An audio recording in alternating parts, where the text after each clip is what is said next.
Welcome back, guys. Today we have obviously the 5 best decks that you can use to climb to Master 1 this month, this season, and obviously also at the beginning of the next month. Until we get the next selection pack and I make a new video, you can see right here I have a Blue Eyes.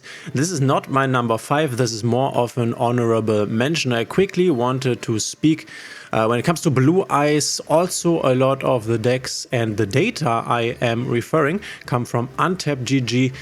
They have a lot of data also on the Blue Eyes deck already, and it seems to be performing quite nice. I also have played it a lot and I think it is quite a good deck. Obviously it will be way better in the future when we get the Primate stuff, and will be better when there is not such a bestial heavy meta, because bestials are definitely around and it's definitely not nice for the Blue Eyes deck. So I definitely recommend go pick this up if you want to play this. This is quite a strong deck, but obviously there are way better decks that you can use to go to a Master 1, to climb to Master 1 with way easier times. That needs to be said. This can easily make, or can also make a Master 1. I wouldn't say easily. You definitely have to know how to play it. You have to play a lot of non-engine. I think cards like Fuvalos or heavy hand traps like Droll and Lockbird Nip are very important to stop your opponent's turn. Otherwise you will just not win the game. And then you can grind out your opponent. You have very strong auto-win cards like Skill Drain. Sometimes they can backfire a bit if you can't establish Blue Eyes in your graveyard that you can resummon with your True Light. Then the Skill Drain can sometimes be a bit bad, but other than that, this is really a solid deck if you can go for your full turn. Turn 1, go into your Cosmic Blazer Dragon plus your Omni Negate boss monster, because not a lot of people are actually on Nip. You can definitely do that. Obviously, Drone Lockbird, problematic hand trip against this deck. We have a cross-out, but only one, unfortunately. Playing triple Piri Rise map just to be more consistent to get to our Sage with Eyes of Blue. So a very solid option, not my number 5, but an honorable mention that will definitely become better in the future. So a good investment if you want to play the deck. I would definitely recommend it. For my number 5, I have here a strange pick, because I always like to get a strange pick for the number 5. I've looked on Untapped GG for the win rates of different decks and for different lists, and I think that Kashtira, and I also experienced this when I play Blue Eyes, Kashtira is definitely around. A lot of people are on Kashtira, and I think you can play some sort of Kashtira stun version here. And obviously you can see this right here. We can play cards like the Dimension Shifter, very good against basically any top deck, but one of the most important cards, and which is why I think Kashtira is actually great at the moment, is Unicorn. Unicorn is so insane, giving you the ability to rip 1 or 2 cards depending on whether you start your game or you're going second from your opponent's extra deck. And we will see this in the top decks in a moment here. The extra deck is super tight. If you can get rid of some of the important cards, this could just mean in game. This could shut down an entire engine, the entire Azamina engine, the entire Fiendsmith engine, if you get rid of the Requiem or the Fusion guy, for example.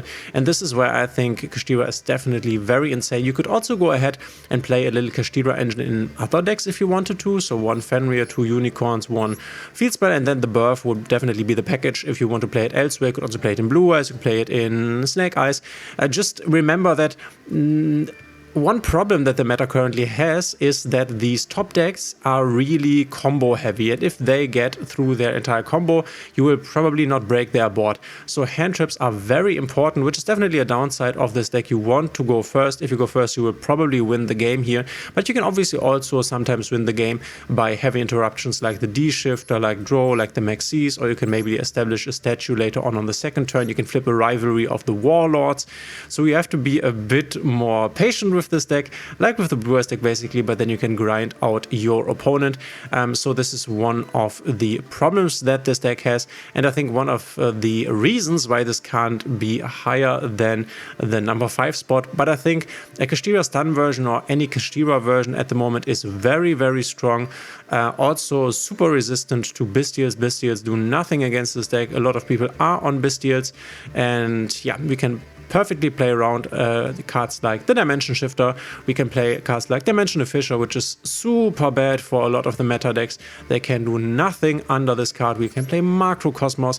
It's quite insane. Deck Lockdown, another cool strategy where you basically say your opponent cannot add cards to their main deck. This is definitely not as problematic for you as it is for your opponent. So Kashtira, we still have the boss monster, by the way, Kashtira Ariser, that you can make. That is Macro Cosmos on decks. Some decks just can't deal with this guy. You just make him and it's game over if they can't out him or maybe imperm him.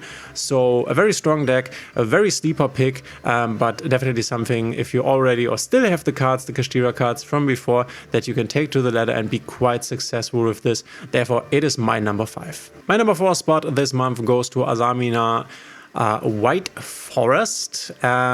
We are also playing the new engine here, the Golem and the Sangajin together with the Temple engine and then the Snake Eyes Doom Dragon. You can also see this in Snake Eyes, but I will say a word concerning the Snake Eyes variant and these Millennium cards in a second here. But here we are playing this engine. This basically gives us a lot of free bodies, maybe catches some hand traps, because our opponent might not know whether we are on the real Millennium deck or we are only on this little engine here, because actually a lot of people are playing the Millennium Exodia deck and it is not a bad deck with good win rates actually.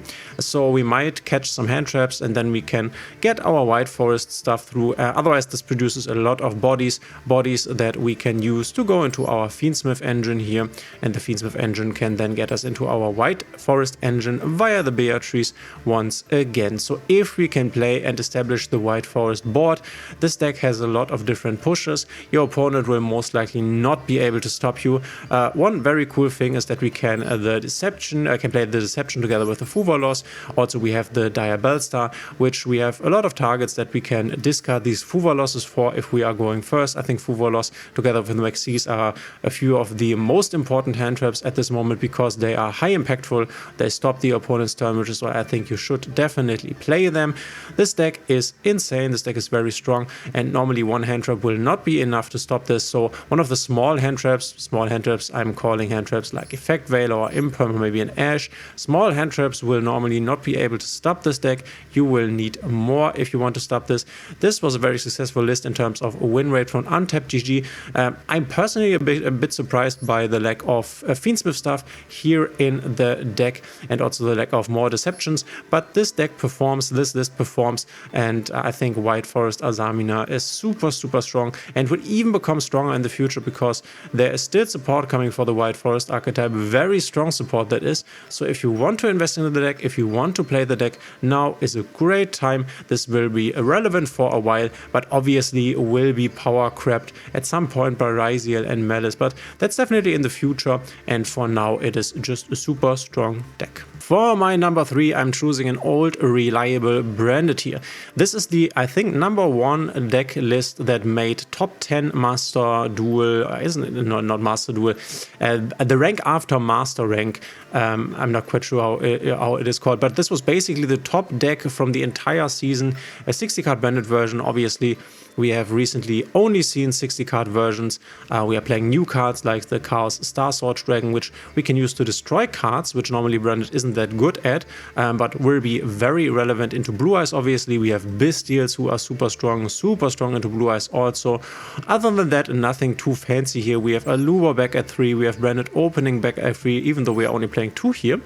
But yeah, branded is still strong. This is obviously a deck that you really need to know how to play it, but if you know how to play this deck well, it is super easy, and this I also need to mention, a super fun climb. One of the most fun climbs I've ever had to master one was with a 60 card branded list. It was on Abo Mode, a list from Abo Mode, very successful branded player who had this philosophy of don't play Ash Blossoms, don't play Maxis, we don't care, we just break the board with branded, and it was very fun. I never had that much fun climbing to Master 1 than with the branded deck, I have to admit. If cards like the Dead Grass looks greener, even though if your branded fusion gets ashed, for example, and you can resolve a grass, then it's crazy how much plus you can make. You can play on your opponent's turn with the fusion duplication. The whole branded shenanigans are still here. The deck is more powerful than it ever was. So if you ever wanted to play branded, now is a really great time. You can obviously also play a 40 card list if you want to, but I think the 60 card list might be better here, being able to play a big Bestial engine, being able to play a lot of utility cards, as you can see right here, the Thrusts, the Talents, the Dark Ruler No Mores, so much stuff. Branded super strong and will definitely need some hits in order for this deck to become weaker. Otherwise, I think this will even be one of the strongest decks in the future format, where we will then have Ryziel and Malice. But yeah, branded is the goo. This is one deck that if you just want to take one deck and really master it, I think branded is probably the best option that you can choose. You can really go in depth with this deck. You can watch the, I think, 12-hour guide that April made concerning Branded, or 10 hours or something like this, something crazy like this, going over every combo basically. Obviously this is a bit overkill, but this is one of the coolest decks in Yu-Gi-Oh! I think, because it's that skill based, and this is, in my opinion, what the game is about. So Branded, super strong if you can pilot it well. Obviously if you can't, then might be not that great, but honestly it's my number 3 and will probably be in the top 5 for a while now. My number 2 honestly is still Tenpai Dragon. This might be a bit surprising here, but I think this is still super strong, even though we have Kaiman at 2 and the field spell at 1. We are also talking about easy climb to master 1, and this will probably be so the deck I will show you afterwards is stronger, but I think with this deck you will have the easier climb. This is just faster, since you can just, this is just a simple deck. You could watch like a Netflix series on the side and just play Tenpai Dragon going second and then kill your opponent, or maybe not kill your opponent, then give up the game if you see you can't break it and go to the next game. In terms of how fast you can climb to master 1, this might be the fastest deck and still super strong. If you have Porolias, you could also go ahead and play more Porolias, but then sometimes this deck bricks a bit. The idea obviously being you have a lot of non-engine that you throw at your opponent, forcing them to skip your turn. Then you have some breakers here that you can use. You can see this is a more hand trap heavy version. In this current format you might consider putting the bells out and putting ghost ogres in, honestly, for the blue eyes matchup, but also for other matchups this is quite nice. And then you still have your very strong Tenpai engine, which can kill through insanely complicated board states, I want to say. You also have a Fiendsmith engine in here, which you can use firstly to bait some hand traps, but secondly to go into your Beatrice. So it's the same combo basically that you know from other decks. Go into the Beatrice, and then Beatrice can mill to the graveyard. For example, a Pydor could also be a Chandra, and then you can use your Promethean Princess to revive and be in your Tenpai play. Super easy, super straightforward. And one of the good things at the moment is that not a lot of people are on Tenpai, so you will basically always go second, which is what you want. Obviously in the time when Tenpai was the strongest deck and everybody was on Tenpai, you would often go first, which is something that you didn't want to do, even though we have the CS pass play, which is very strong. You can see right here you're playing a lot of Bestials, which I think makes sense.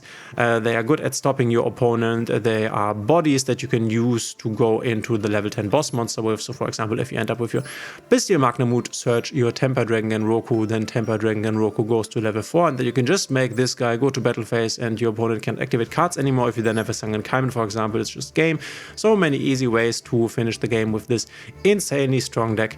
I don't think this will see a lot of hits in the future. I can definitely see Sangan Kaiman going to 1 at some point, but I think that Tenpai Dragon in one form or the other will be around for quite a while. If we get the entire Fiendsmith package, then we will also see this deck with more Bestials, a bit more Fiendsmith stuff, and a little less Tenpai Dragon. And then you can also go, we have seen this in the TCG, this Tenpai Dragon Fiendsmith Bestial version, also very interesting. But yeah, Tenpai Dragon still going strong, and my number 2 pick. And no big surprise here for my number 1, I obviously have Snake Eyes Fiendsmith Azamina, the best deck at the moment for sure. Super good going second, super good going first, has so many different pushes, so hard to stop this deck. You will most of the time need 2 or more hand traps, which is insane to just say this. And you can see right here we are not playing the Millennium package, because for the Snake Eyes version it seems to be the case, at least concerning the data from Untapped GG, that the version without the Millennium stuff seems to be performing a bit better. You could play the Millennium stuff like we have seen in the Azamina deck, in the Azamina White Forest deck, but you don't need to. Other than that, what can I say? It is Snake Eyes, you know the drill. We have combined Snake Eyes, one of the strongest decks ever, with Fiendsmith, one of the craziest engines ever, and then the Azamina engine, which just gives us this Omni Negate, insulating our players from Nip, which is just insane. Afterwards we can do whatever we want to do. So for the climb with probably the highest win rate, you need to play this deck. It is quite a complicated deck, with different lines that you need to understand and need to perfect in order to play this perfectly. But once again, this deck is so good that it also excuses some mistakes, which is something very nice for beginner players. I guess it's not a beginner deck at all, but you can make mistakes with this deck and not be punished because it is that strong. Just remember that if you don't have the deck right now and maybe you want to invest in the deck, the Snake Eyes engine will get hit to death In the near future, I guess something like the OSS or maybe the Tenpai Dragon going to 0, at which point you will no longer be able to play the Snake Eyes engine. We have seen this in the TCG. This will happen probably at some point. If not that, then we might see more of the support stuff going. I don't know. I'm not even sure how you would hit this deck. At this point, you basically can only forbid something, because what else would you limit? Everything is limited basically. Maybe the Diabellstar, I don't know. But this is not the best time to invest in this deck. Nevertheless, this is the strongest deck at the moment, will be the strongest deck for the Duelist Cup, and then afterwards will definitely fall off when they hit this, and they will hit this, I predict, within the next 1 to 3 months, probably 2 in the middle, something like this. But until then, Snake Eyes, Fiendsmith, Azamina, the best deck in the meta.